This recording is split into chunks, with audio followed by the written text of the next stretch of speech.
Новосельцев, поспешно. Не перебивайте меня, я собьюсь. Я и так говорю с трудом. Вот вы кто? Вы прекрасный организатор, чуткий руководитель и эффектная женщина.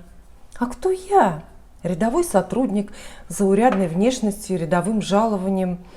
Зачем я вам сдался? Я ведь вас боюсь. Вот говорю, а внутри все дрожит. Не перебивайте меня, я недостоин вас.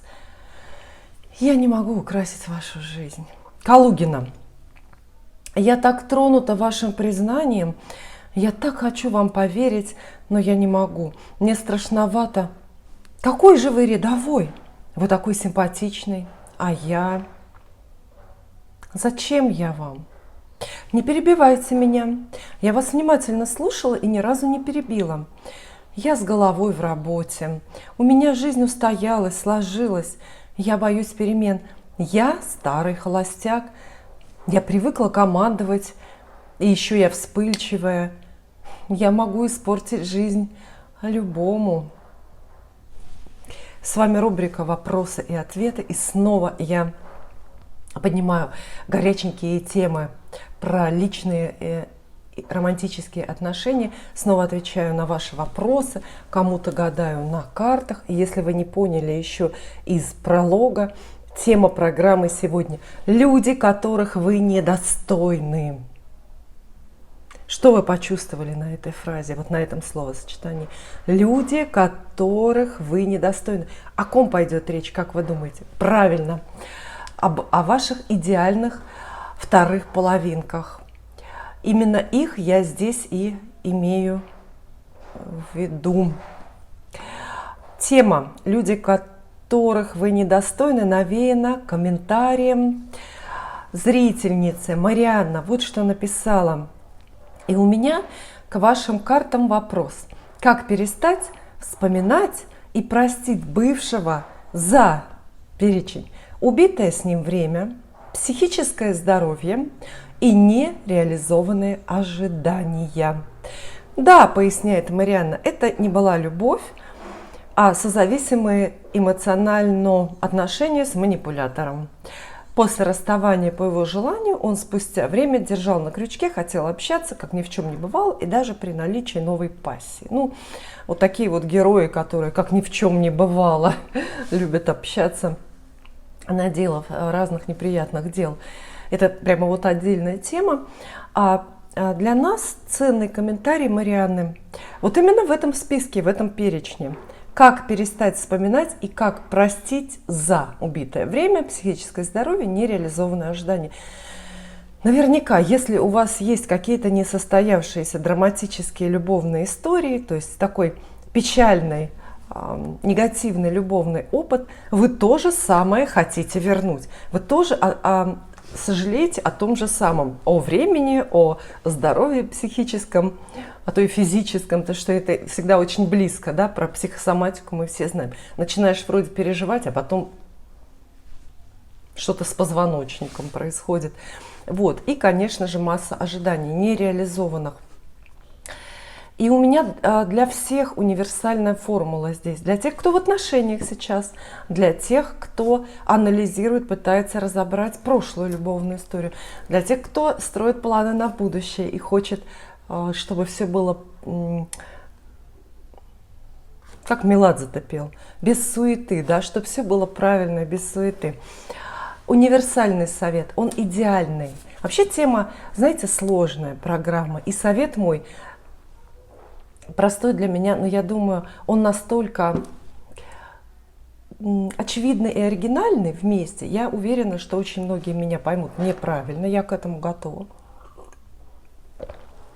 Поэтому прошу вас быть внимательными и, ну, все-таки слушать.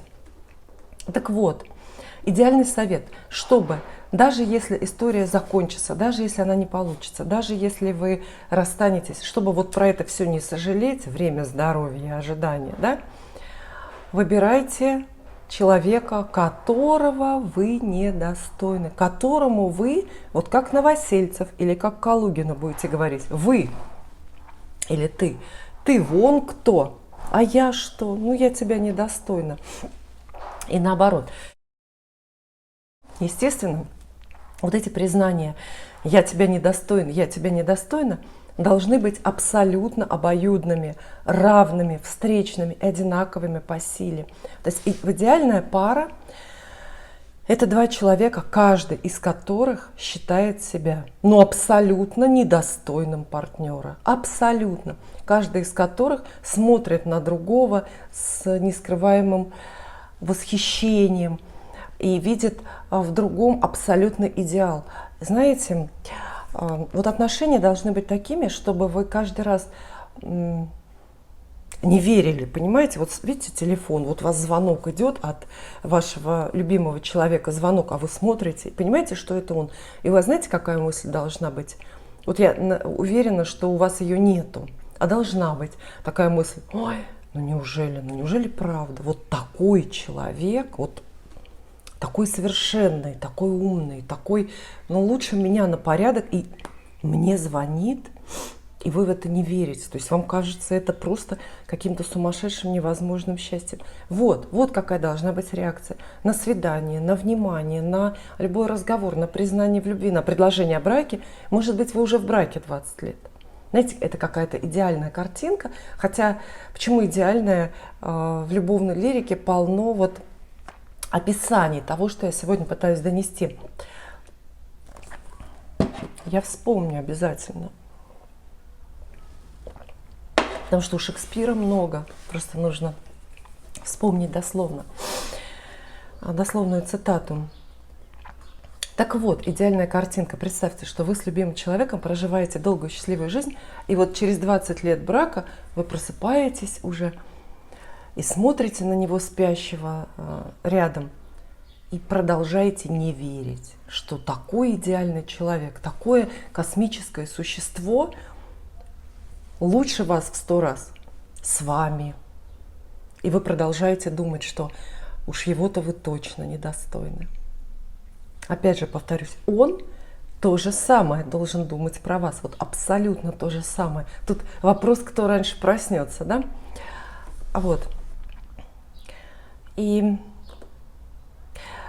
знаете, вот это будет отличная гарантия для вас. Во-первых, вы будете исключительно счастливы в этих отношениях. Исключительно счастливы. Может быть, за некоторыми издержками. Может быть, местами вам будет тяжеловато, потому что придется соответствовать, работать над собой. Но это тоже плюс, да? Вы будете в таких отношениях не деградировать, а развиваться, расти. Это прекрасно. Любовь только для этого людям дается.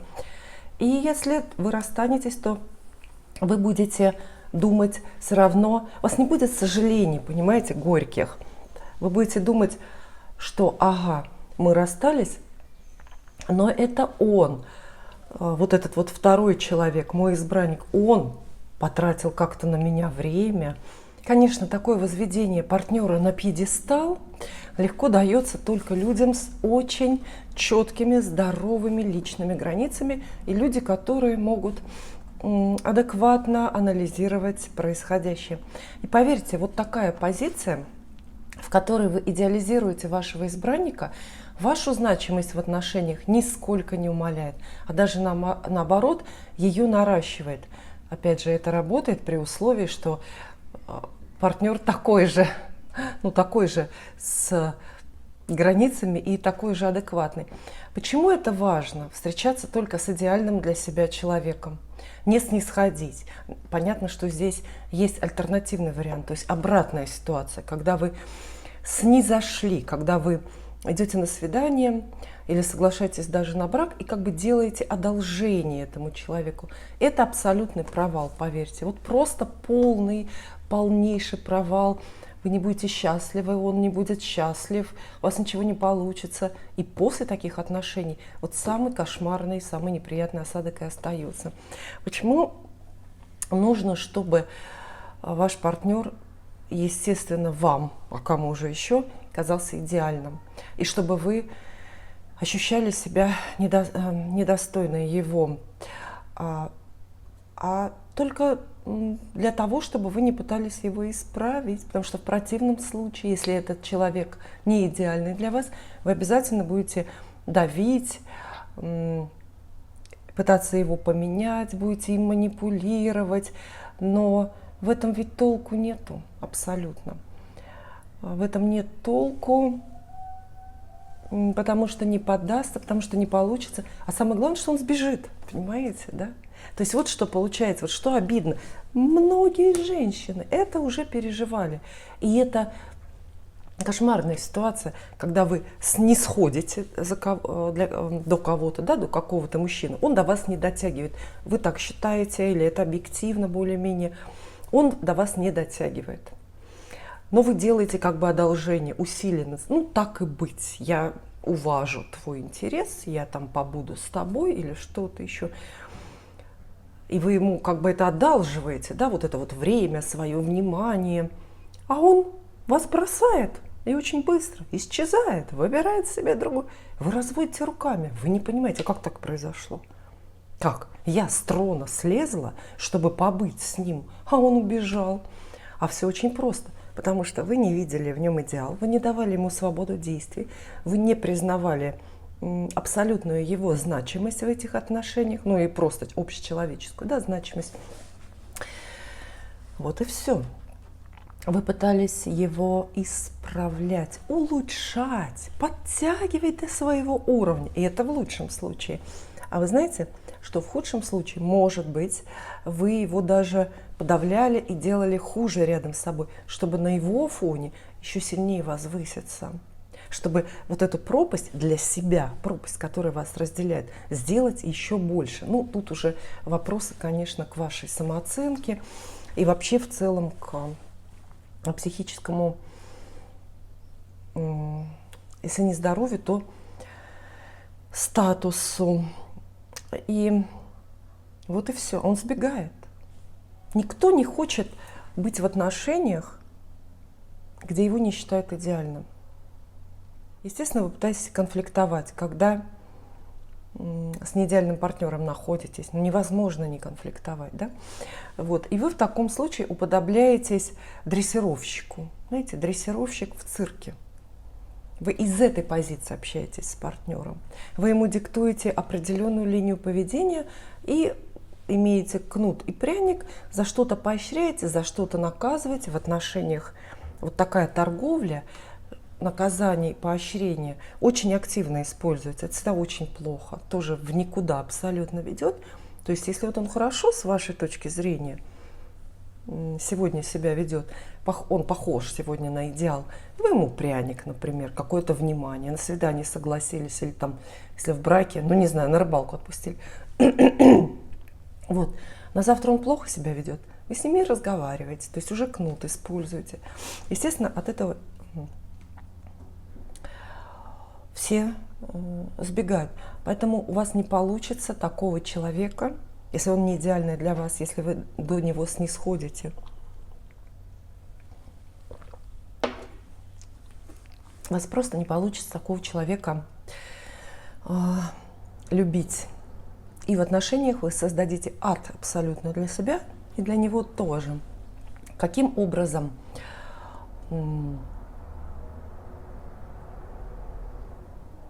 Такого человека распознать в начале отношений – это отдельный вопрос.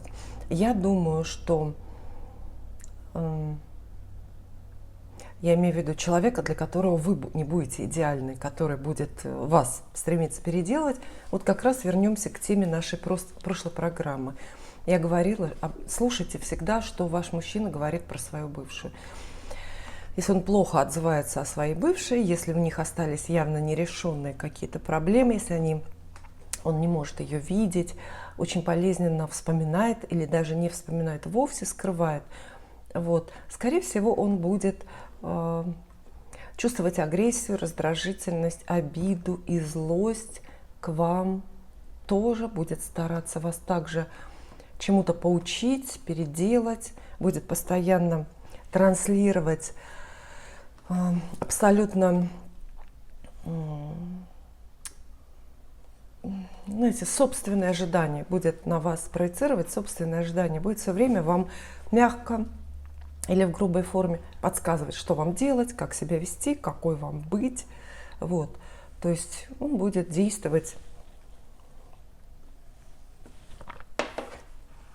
ожидая от вас, как вот дрессировщик в цирке, выполнение определенных команд и задач.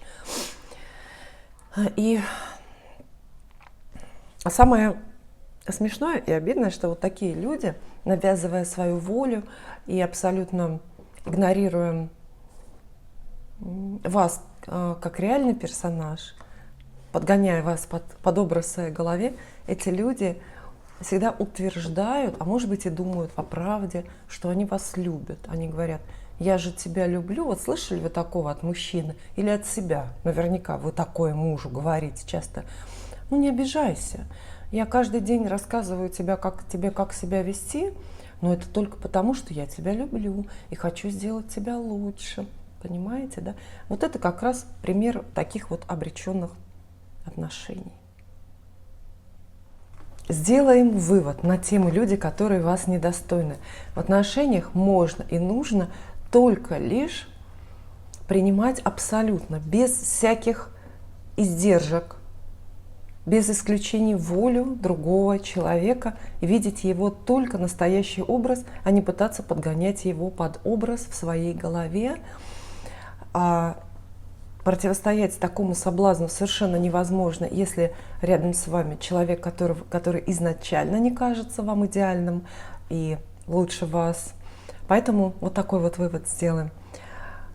Приближайте к себе, вступайте в отношения только с людьми, которых вот по ощущениям вы недостойны, про которых вы думаете, что они делают вам одолжение, встречаясь с вами, и снисходят до вас. Вот, и будет вам счастье, почему еще, да, потому что вот в таких отношениях, когда партнер идеальный, а вы, соответственно, по ощущениям нет, вам очень легко подстраиваться, вам очень легко эти отношения, эту любовную историю корректировать, потому что вам же приходится корректировать, менять только собственные действия, свои.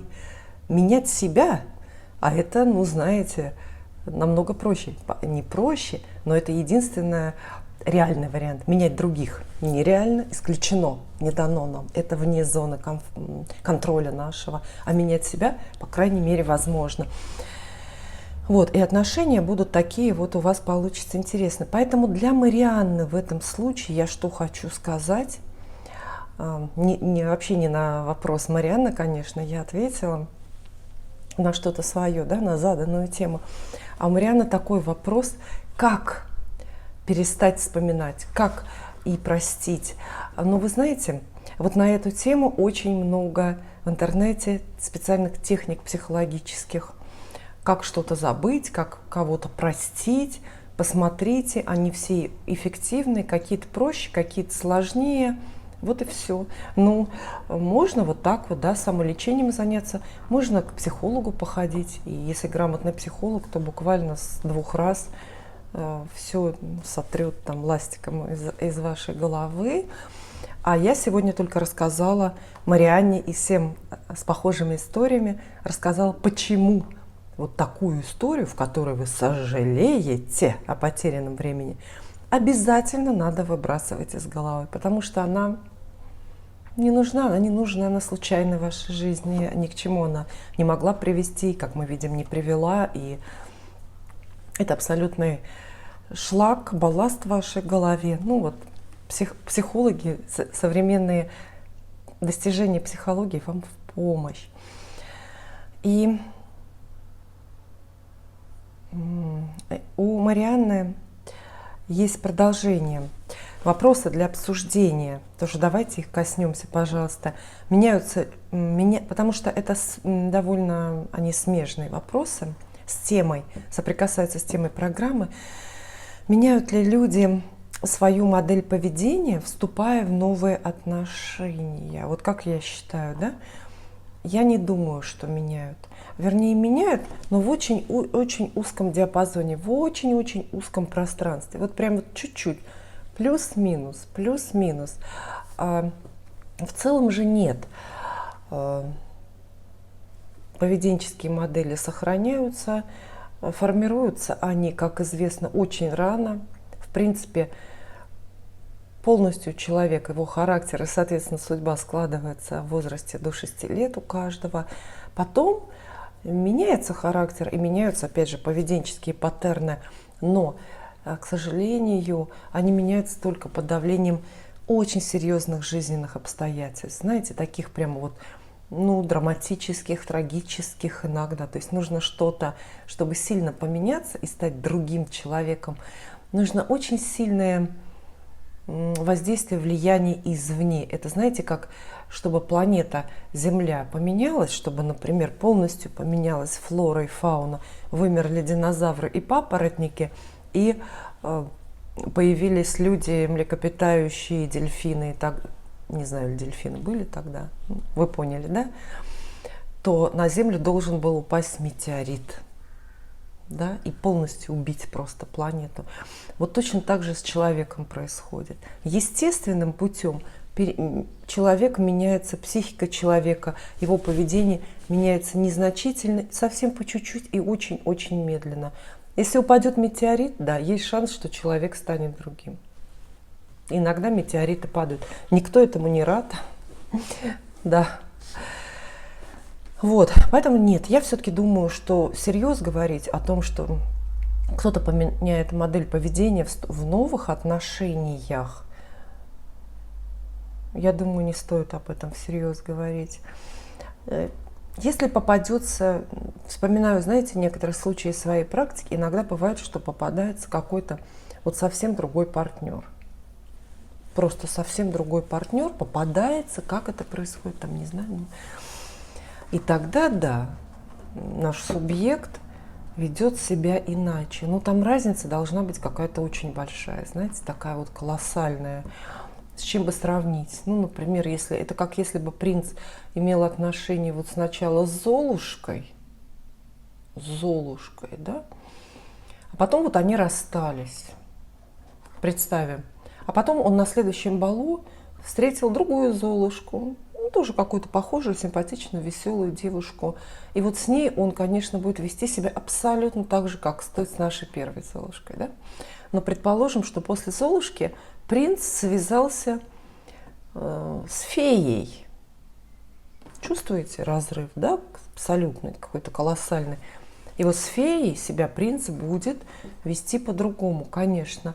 Но проблема в том, что принц, если он выбирает Золушку, он так и будет выбирать дальше Золушек. То есть это тоже его поведенческая привычка.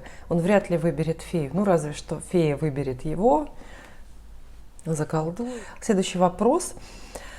Почему мужчины чаще выбирают женщин с похожей внешностью и особенно похожим психотипом?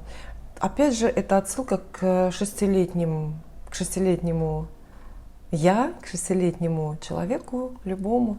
До 6 лет в нашей голове складывается вот некий идеальный психотип и фенотип человека, который нам может понравиться или должен понравиться. И по сути, с течением времени эти данные не меняются.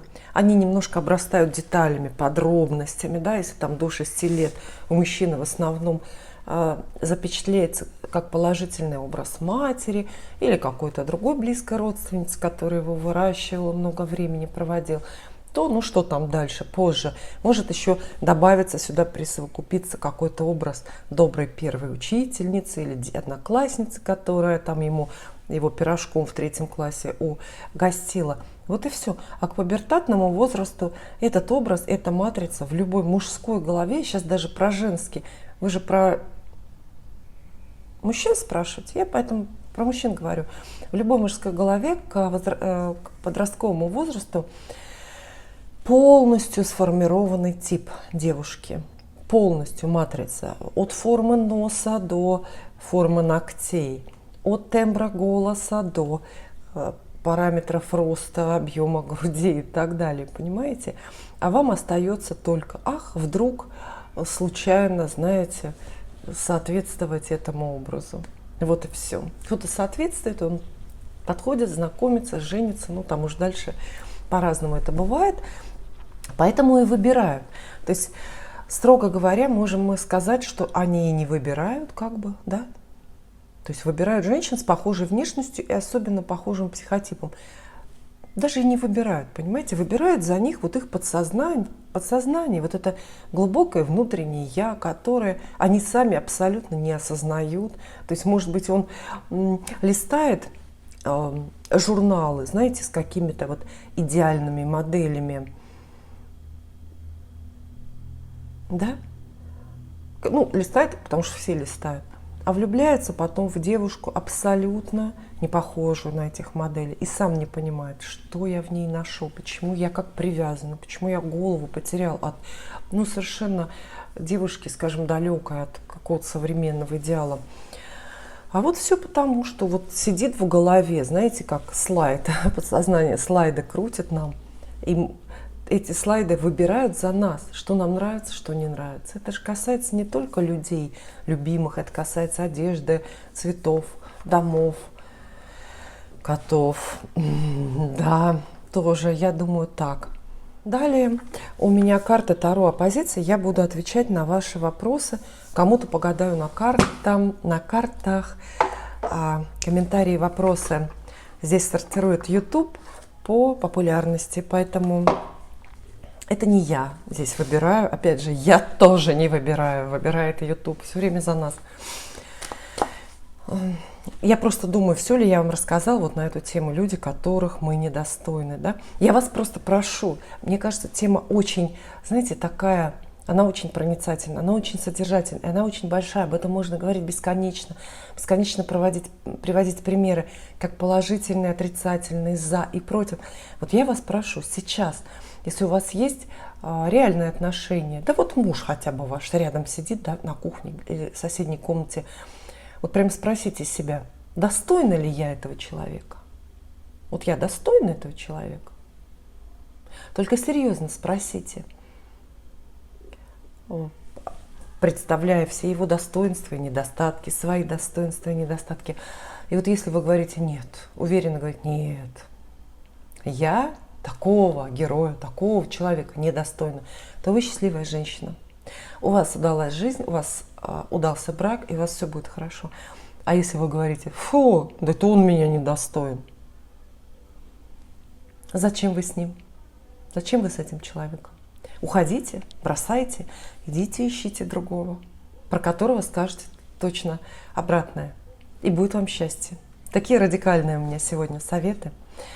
Но они необходимые, понимаете? То есть они необходимы, они очень честные, и я думаю, они очень многим пригодятся. Особенно если не о браке, конечно, речь идет, да, каком-то 30-летнем, там уже никуда друг от друга не денешься, потому что дети засмеют. Многие живут, да, в возрасте вместе, потому что говорят, ну а дети, ну как, дети взрослые, внуки засмеют же, если мы будем разводиться. Вот. А если вы сейчас в отношениях или вступаете, только начинаете, да, в какую-то любовную историю, нежно, аккуратно, боязно пробуйте воду, входить вам в нее или нет, начинать с этим человеком или нет. Много, кстати, таких вопросов и в комментариях присылайте.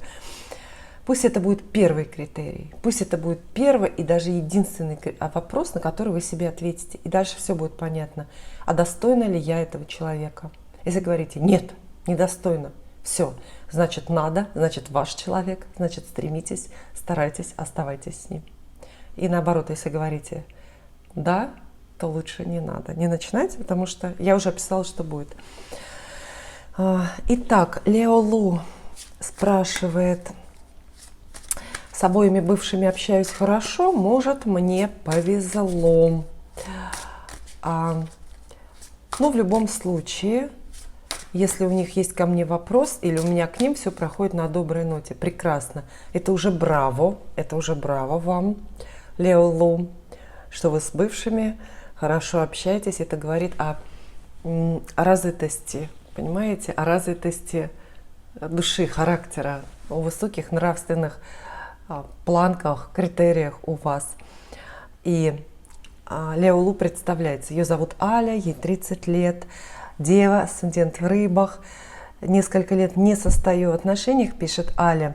Встречу ли я в ближайшие полгода-год мужчина, с которым будут взаимные чувства, и может он где-то рядом, и я что-то упускаю. Всего 3 карты я достану для Али. Если у вас есть аналогичный подобный вопрос, присоединяйтесь к нему. Можете тоже спросить, карты ответят тогда и вам. И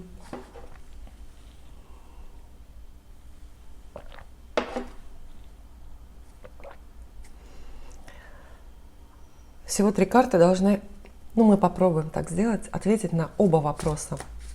Встретите ли и есть ли он рядом? Ну, я надеюсь разобраться. Если не разберусь, ответим на один какой-то вопрос. Ну, что вообще не ответим. Как пойдет колода, это капризная очень. Раз. Карты могу не называть, видите, у меня. Мне надо экономить слова. 2, 3. Чтобы лишнего не сказать. Ого!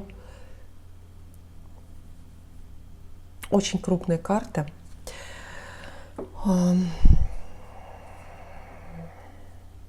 Есть рядом сразу портрет.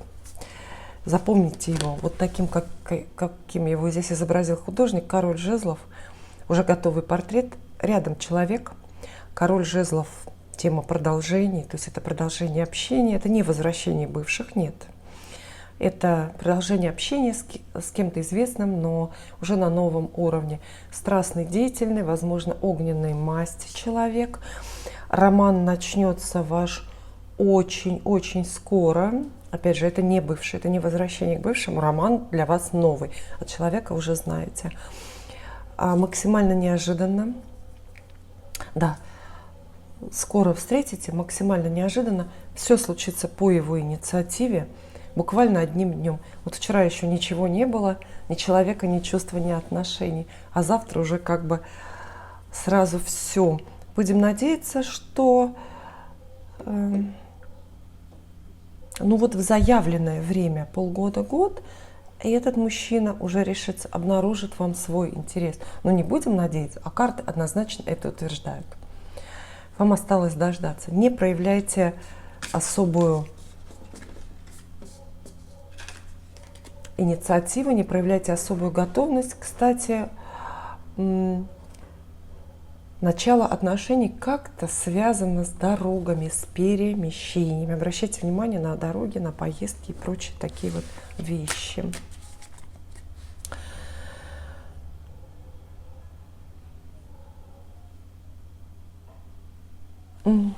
Алла спрашивает,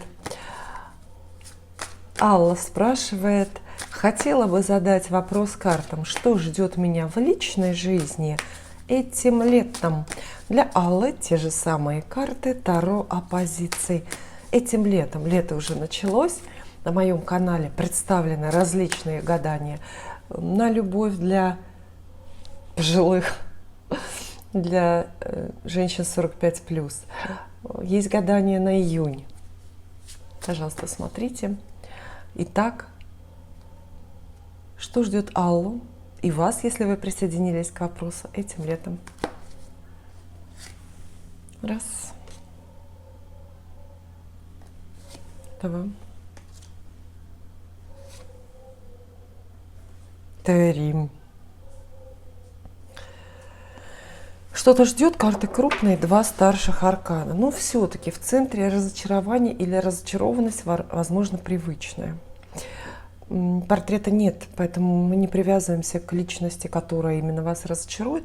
Но будут сожаления о, вот опять же, о потраченном времени, возможно, о потраченном психическом, о том же самом здоровье.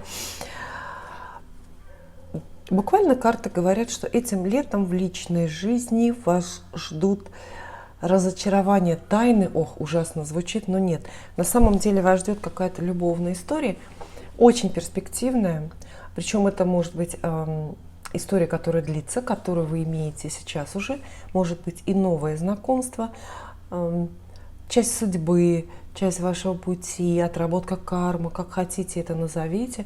То есть рядом с вами этим летом присутствует очень серьезные чувства, очень серьезный человек, с которым вы вот по воле неба должны какой-то участок собственной судьбы пройти. Отношения добродетельные, отношения, может быть, непостоянные, прерывающиеся, но содержательные по как бы духовной составляющей. То есть есть духовная близость большая, очень большие перспективы этих отношений. То есть это путь, и по этому пути вы вдвоем можете далеко зайти, хоть куда можете дойти. Вот.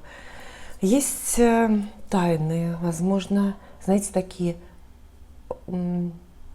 ваши сомнения обоснованные, сомнения в верности, сомнения в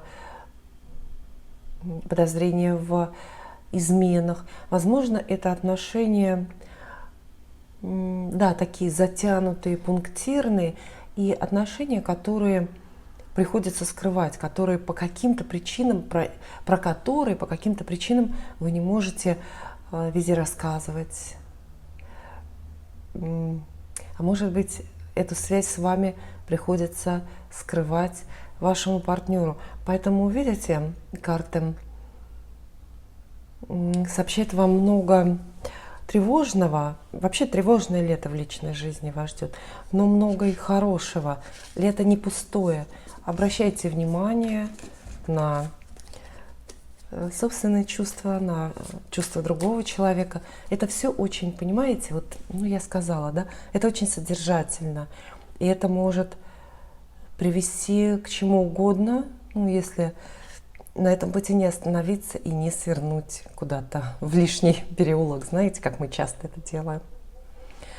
Потому что отношения, как и вся наша жизнь, это же по сути дорога, да? Я вот здесь опять себе позволяю такое лирическое отступление.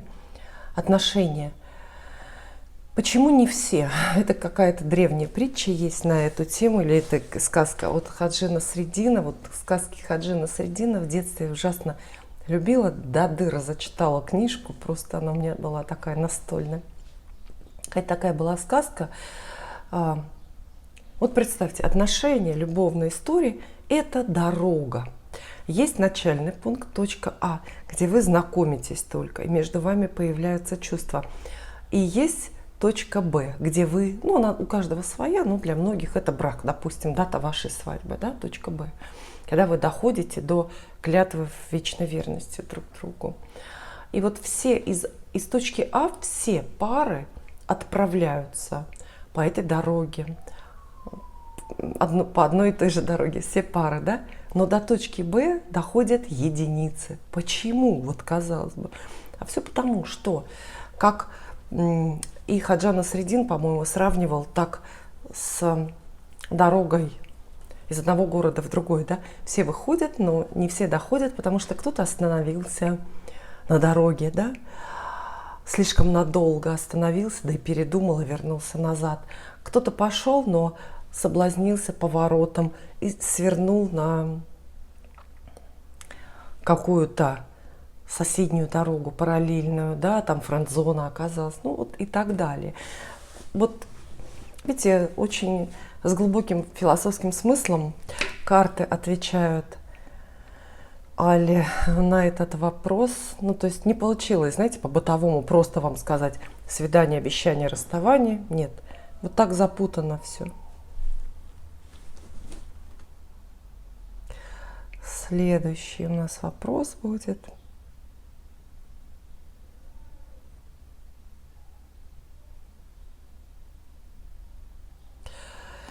Надежда Завадская написала вопрос такой. Благодарю за увлекательную познавательную рубрику «Вопросы и ответы». Вот на фразе «смените пол» в прошлой программе или в какой-то позапрошлой я пошутила на вопрос девушки, что мне сделать, какую мне сделать пластическую операцию, чтобы обустроить личную жизнь. Я сказала: поменяйте пол, намного проще вам будет устроить личную жизнь, да, смените пол. Вот Надежда здесь цитирует меня: смените пол. Я решила спросить у вас: Виктория, моя дочь только живет этой идеей. Хотела узнать у вас и у карт, осуществит мою дочь свою мечту? Я привыкаю к этой мысли, учусь с этим жить, пишет Надежда. Девочка Виктория, которая хочет поменять пол, хочет стать мальчиком, родилась в 2001 году, а значит, ей уже 21 год будет. Не знаю, мне кажется, что это раньше надо начинать. Надежда, во-первых, я хочу выразить вам свое глубокое почтение, свое глубокое уважение. Вы хорошая мама, вы отличная мама, потому что вы принимаете выбор, даже такой непростой, такой спорный, выбор своего ребенка. Браво! Браво! А по поводу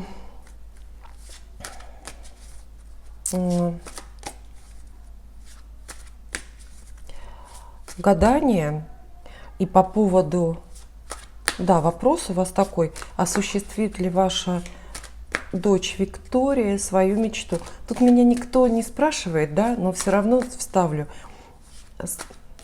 Суть программы в том, что я рассказываю вам про то, что вы меня не спрашиваете, да, ну то есть я должна, наверное, даже это говорить, хотя все время пытаюсь воздерживаться от этого.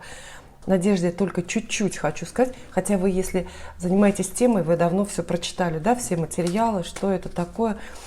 Все это очень хорошо, это великая свобода, что можно поменять пол, но нужно помнить всегда, что это смена пола, операции и особенно гормональная терапия наносят колоссальный вред здоровью, колоссальный, непоправимый, чудовищный вред здоровью. То есть и ваша дочка Виктория должна обязательно это все знать. Ну, я думаю, что врачи рассказывают пациентам, они обязаны это делать. Вот. И я не знаю, всегда ли стоит вот эта смена пола такой жертвы, понимаете? Это сильно сокращает. Много в Ютубе таких программ подобных. Они иностранные, в основном англоязычные. Это очень сильно сокращает жизнь, очень сильно. И это надо понимать, да? То есть ты живешь либо долго и счастливо, либо ты живешь в нужном тебе теле, поле, ну, мало. Вот так. Это большая трагедия, но никуда не деться, потому что есть анатомия, есть физиология.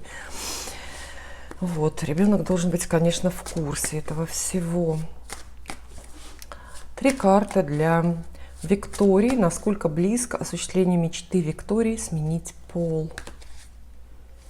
1, 2.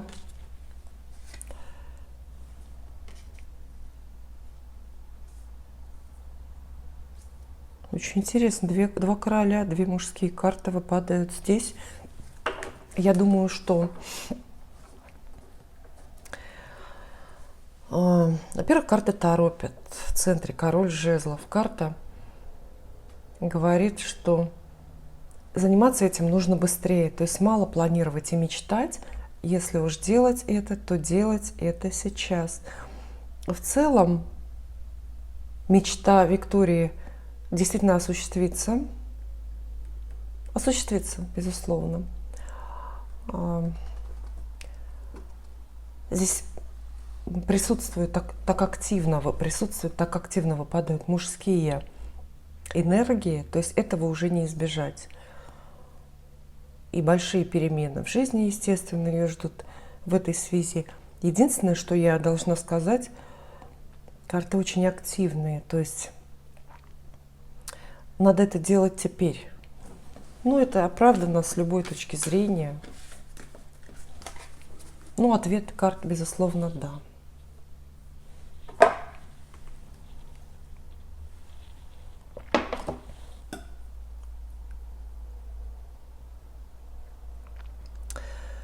Вероока, да? Так называются пользователи у нас. Вера. Вера Телец и спрашивает: не могу не думать о своей реализации в работе. Вопрос следующий.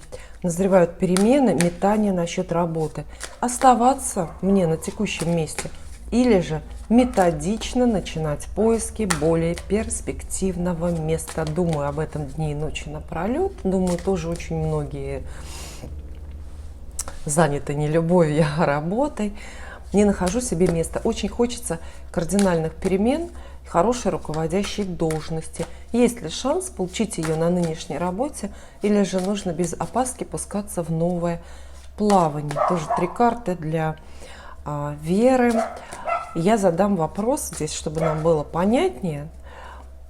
Задам вопрос так. Ждет ли вас хорошая должность и хорошие перемены на текущей работе. Ну и дальше будет понятно, бежать с нее или оставаться. Раз, два, три. Нет, так, не обойдусь. Я 3 картами. Здесь надо еще одну достать, потому что можно упустить кое-что.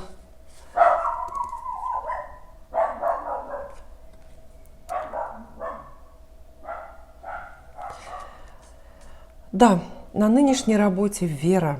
Вас ждут очень хорошие перемены, очень хорошие. Но проблема в чем?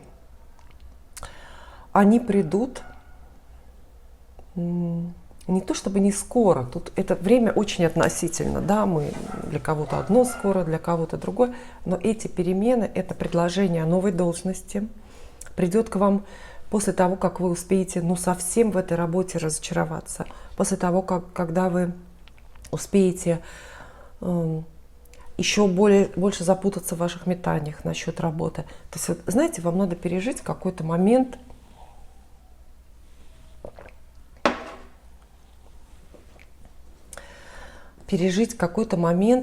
абсолютной, не знаю, разочарованности, абсолютной какой-то опустошенности. Вам на этой работе, не меняя ее, надо как-то полностью обнулиться, как-то полностью перезагрузиться.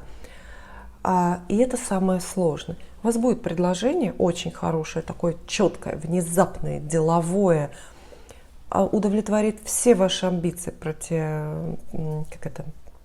карьерные, да, профессиональные. И это случится на вашей нынешней работе.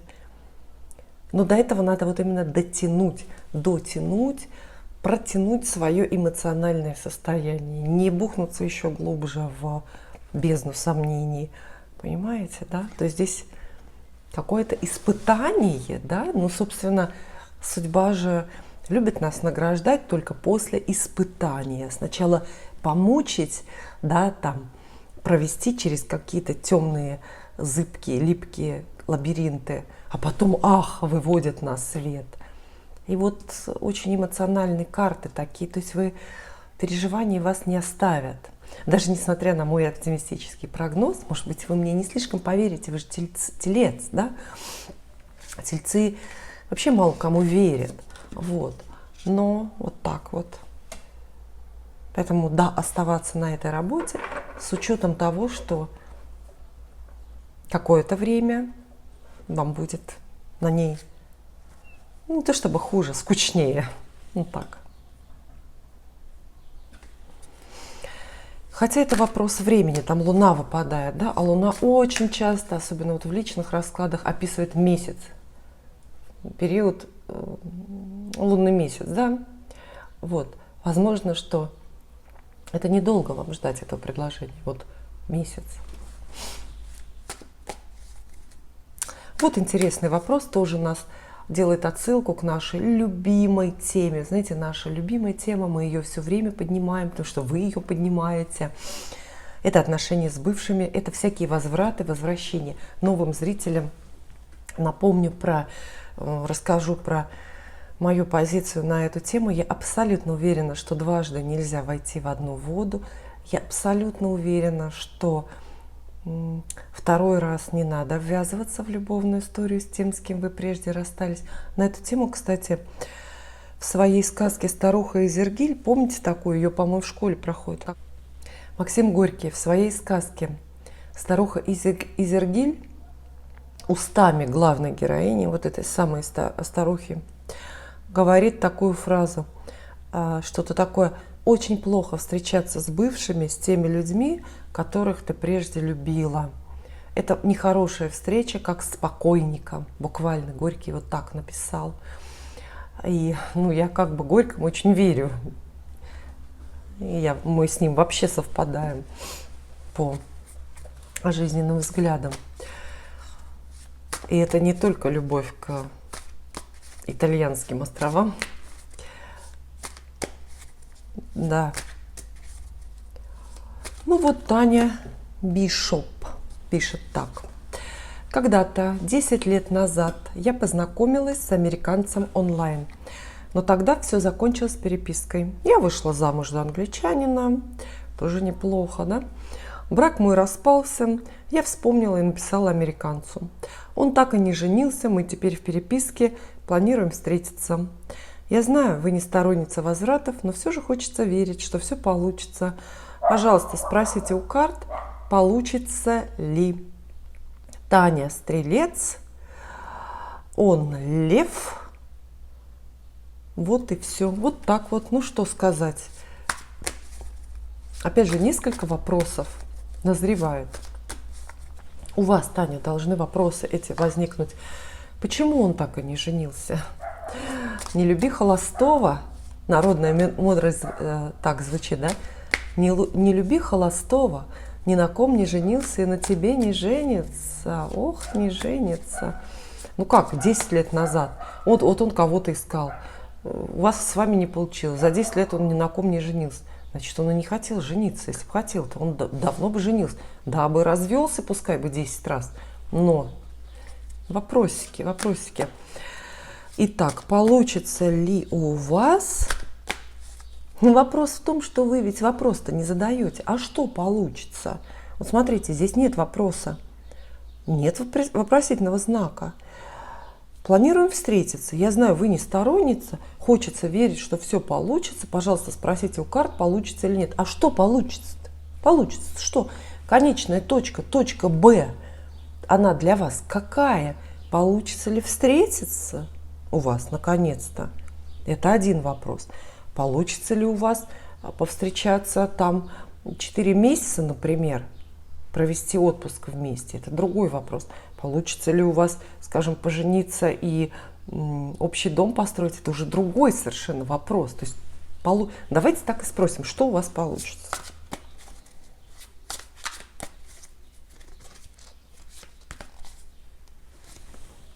Раз.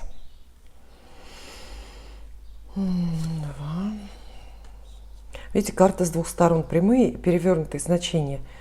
И я их еще и сама как-то должна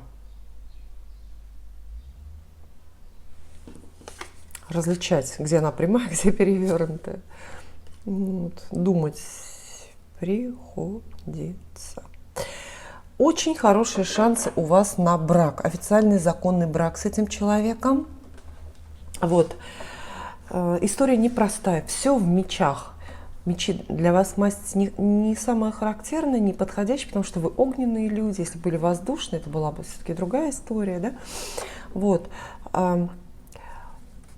У вас много непонимания с этим человеком. Карты обращают внимание на это. Может быть, непонимание буквальное на уровне слов. Знаете, трудности перевода. Может быть, вы на уровне языка не очень хорошо друг друга понимаете. Вот. Однако большинство ваших страхов, связанных с этим человеком и с этим партнерством, напрасны. Они скоро, быстро развеются. Официальный брак у вас получится с ним. Хорошо, ну если вы хотите этого брака, да, хорошо. Чего я не вижу пока? Чувств карты не говорят. Видимо, над чувствами нужно будет как-то работать. Это будет отдельная тема специфическая. Вот. Законный брак. Больше ничего карта вам не обещает, но это тоже может быть и неплохо.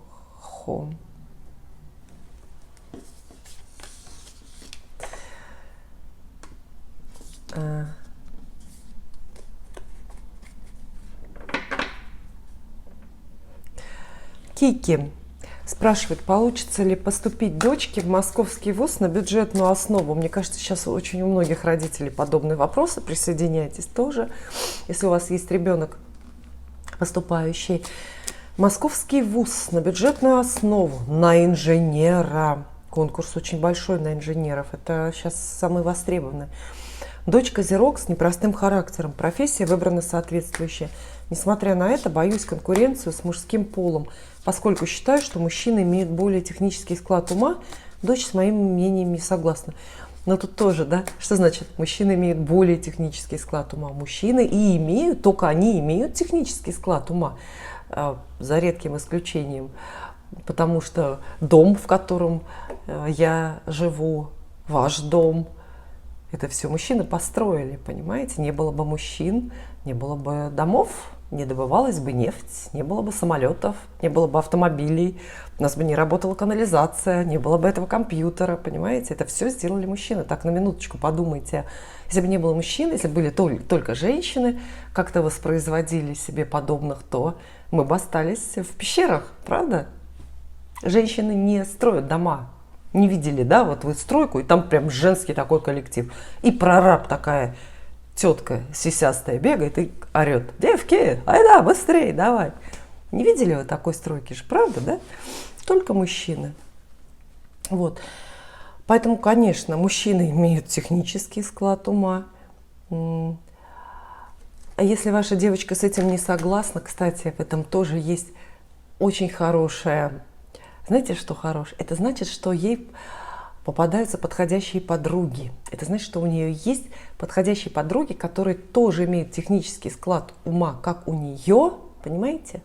Вот, это тоже очень хорошо. Но вопрос к картам такой, хороший, вдохновляющий. Итак, получится ли вашей дочке Козерогу поступить в Московский вуз на бюджетную основу в этом году? Раз, два и три. Восьмерка мечей портит картину, а в целом, да, получится поступить, получится. То есть это как счастливая новость прозвучит для вас и для нее, вот это поступление, результаты поступления. Но есть некоторая двойственность. С одной стороны, сам процесс поступления, факультет, окружение там, специальность, все это будет такое привычное, комфортное очень для нее. А с другой стороны, и есть элементы вынужденности, то есть что-то будет вынужденное. А знаете, как я это вижу? Чуть-чуть другой факультет, чуть-чуть другой вуз, потому что есть же, как всегда, да, когда вы выбираете вуз, я помню по своим детям, есть какие-то предпочтительные, идеальные, куда прям вот мечтаешь поступить, а дальше вот они по мере, и если тебя не взяли, тот, который на вершине пирамиды, да, ты уже вынужденно вздохнул, пожал плечами и идешь туда, куда прошел по баллам. Вот такая история. То есть, видите, поступит точно, но немножко скажет, что я вынуждена пойти сюда, потому что вот куда-то в другое место там не взяли, не прошла по конкурсу, закрыли факультет там или спецнабор, все подчинил, неважно. Поступит, вот чуть-чуть скажет, что я вынуждена туда идти, а вообще-то хотела вот просто, допустим, на другой факультет чуть-чуть там какой-то параллельный. В целом это очень хороший прогноз, потому что еще неизвестно, как судьба повернется, и какой факультет, и какой вуз окажется более перспективным, более интересным. Вот. А следующее, Елена Си пишет. У меня странный вопрос к картам. Нет, не странный. Все такие вопросы задают, особенно вот в письмах, когда просят о личном гадании, присылают мне на почту. Вопрос, за кого я выйду замуж? Портрет человека какой будет, интересно. Опять же, вы, если вам тоже интересно, за кого вы выйдете замуж, можете присоединиться к вопросу Елены, да, и у вас будет такой вот один на всех общий портрет героя. Посмотрим, что скажет карта. Мне, кстати, вот такие вопросы сильно занимают, потому что я вообще люблю исследовать карты Таро, и не только Таро, на предмет характеристики личности. Меня это занимает почему-то тема. То есть, если бы я вдруг, если бы было какое-нибудь учебное заведение, да, вуз, где учат гадать, и мне бы там пришлось диссертацию писать, какой-то научный труд, я бы выбрала такую тему. Карты Таро и описание личности. Так. 3 карты вам раз. Ага. Ой, карты с удовольствием, прямо, видно, у них руки чесались, прямо ответить на ваш вопрос. Смотрите, король жезлов, отшельник и рыцарь кубков. Это все три карты, мужские портреты, которые с разных сторон, но все-таки описывают вам одного человека, человечка. Вот он, присмотритесь, может быть, вам пригодится даже картиночка, изображение, внешность его. Первое. Король жезлов. Обращайте внимание на огненных людей, у которых солнце в огне или вообще огненный гороскоп. Овны. А вы написали? Нет, вы про себя не написали, да, данное рождение. Овны, львы, стрельцы. Ох, самые обаятельные, привлекательные. Мужчина деятельный, деловой, скорее из профессии, очень активный в любви. То есть это не тот, который ждет, чтобы его, как теленка, в ЗАГС отвели, а решительный, скорее всего, веселый. Ну, то есть идеальный. С моей точки зрения, огненные мужчины идеальные. Они идеально, без каких-то изъятий, соответствуют, ну, вот таким общепринятым современным представлениям о том, каким должен быть герой, да? Настойчивый и легкий, веселый и серьезный одновременно, могущий за себя постоять, но и не ссорящийся по мелочам. Бесконечный оптимист, деятель, творитель судьбы. Дальше. Это все к портрету, да. Хотя, может, у вас 3 мужа. Почему? Вот вы же спрашиваете, за кого я выйду замуж? Здесь 3 мужские персоны, 3 мужа. Почему нет? Зачем себя ограничивать, отказывать себе? Отшельник. Отшельник здесь описывает необычную деятельность. То есть у вашего будущего мужа будет необычная профессия, необычный род занятий. Что такое необычная профессия? Тут разночтений нет. Второе – это учителя, преподаватели, тренеры, все, кто педагоги. Второе – это все, кто связаны с религией, то есть проповедники, миссионеры, священники, а также профессиональные путешественники могут быть. То есть человек, который вот занят каким-то оригинальным делом и занят не просто так, а убежденно, фанат своей работы, своего дела. Вот. А рыцарь кубков как бы описывает вам другую сторону героя. Он романтик, он умеет любить, он заинтересован в паре, в партнерских отношениях, в любви. У него есть к этому интерес, может быть, какие-то умения, навыки. То есть он чувствует и показывает свои чувства. Мне кажется, это какое-то идеальное сочетание. По возрасту король и рыцарь. Человек не старый, человек либо вашего возраста, либо чуть-чуть помладше. Однако есть отшельник, то есть человек с очень взрослой, мудрой или какой-то древней душой, который по-философски серьезно оценивает жизнь, мир, с которым интересно разговаривать, у которого есть совесть, в конце концов, и моральные принципы. То есть, видите, молодой физически по паспорту человек с мудрой душой. Идеально. Намного хуже, когда наоборот, правда? Физически уже нет, а в голове еще все молодость, детство играет. Вот это вот такой типчик незавидный, конечно. Хотя это очень часто встречает. Лариса К. пишет. Если мужчина с горящими глазами рассказывает, как он уже отдыхал в этом месте с бывшей, а теперь с новой, то есть получается новая рассказывает, да? Если он рассказывает, что его бывшая всегда в этом обувном покупала себе туфельки, это после того, как новая выбрала там обувь, и к тому же прибавляет, какой у них был классный секс с бывшей, не всегда, а вот тогда-то. Вот как с этим быть? Ведь это ранит в самое сердце, и вот уже ненавидишь бывшую, хотя она ничего и не сделала. История не моя, пишет Лариса, это история моей подруги, но вполне могла бы быть и со мной. Если получится, спросите карты, продлятся, узаконятся или порвутся эти отношения до конца года. Я хочу сказать Ларисе и всем, кто думает или рассуждает про вот отношения, какие-то истории подруг. Я понимаю, что вы подруг своих очень любите. Понимаю, что вы им желаете добра и так далее и тому подобное. Но смотрите, что получается. ваша подруга пересказывает какую-то свою историю, эпизод, который ей нравится или не нравится, пересказывает эту историю уже в собственном видении, уже через призму собственных представлений, комплексов, каких-то идеалов.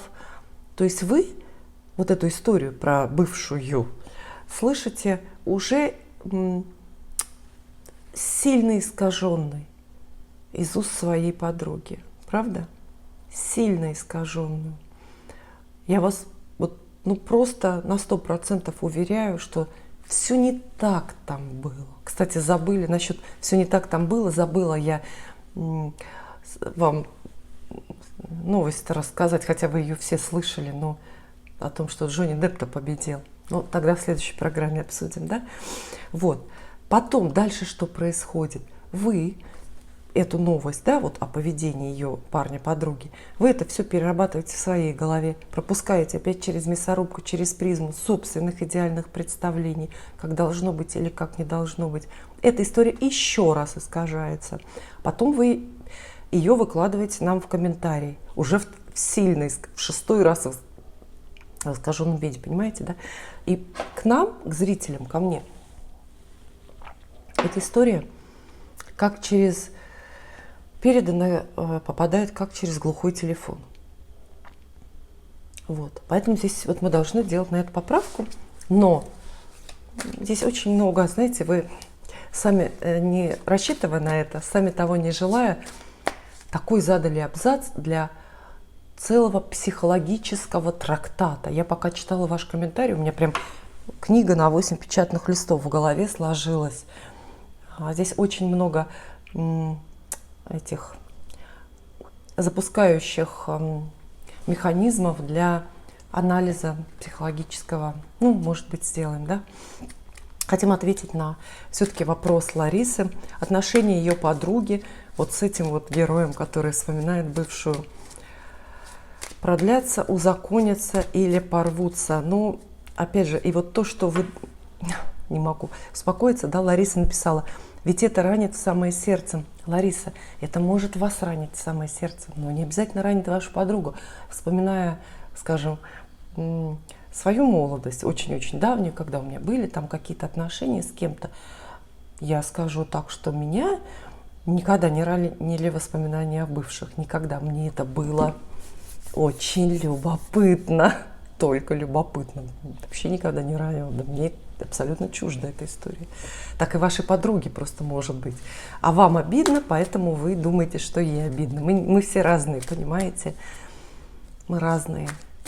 Гороскопы у нас разные. Итак. Раз. Два. Три. Ой. Ой. Ну здесь прям... Вы как будто бы даже и правы, что ли. Потому что это бывшая, это не просто бывшая, а бывшая жена, что ли. Вот видите, эта фигура этой бывшей-то появляется. Королева Пентаклей – это женщина с правами требования. Ну, условно говоря, жена или женщина, которая исполняет или исполняла роль жены. То есть могла требовать отдать ей зарплату. Вот так вот. И фигура этой бывшей действительно велика. Она здесь выглядит даже как не бывшая. Она может в любой момент как-то объявиться, то есть что-то потребовать, купить опять ей туфельки в том же самом магазине. То есть она осталась очень такая живая, реальная фигура этой бывшей, и она мешает развитию отношений. У мужчины, скорее всего, есть серьезные намерения, то есть он не просто так с вашей подругой время проводит, он взращивает любовную историю, он в нее вкладывается, он очень многого ждет от этой любовной истории. То есть мужчине надо верить. Он, в принципе, серьезный такой, с серьезным подходом. Но, видите, 8 кубков – это такая карта верных расставаний. Она, к сожалению, больше, чем другие, негативные даже карты в колоде Таро, описывает расставание, момент расставания или необходимость расстаться. Она говорит, что даже самые серьезные, честные, добродетельные планы в этой любовной истории, к сожалению, не состоятся. Да. И всему виной вот та самая бывшая, которую обвинять ни в чем не нужно, потому что она не злодейка. Она просто есть, это просто женщина, которой повезло раньше. Спасибо вам за внимание. Пожалуйста, присылайте вопросы и комментарии. Не будьте снисходительны ко мне, к моему насморку и кашлю. Я думаю, виной тому вот те проклятые розы. Видите, вот они висят. Увидимся.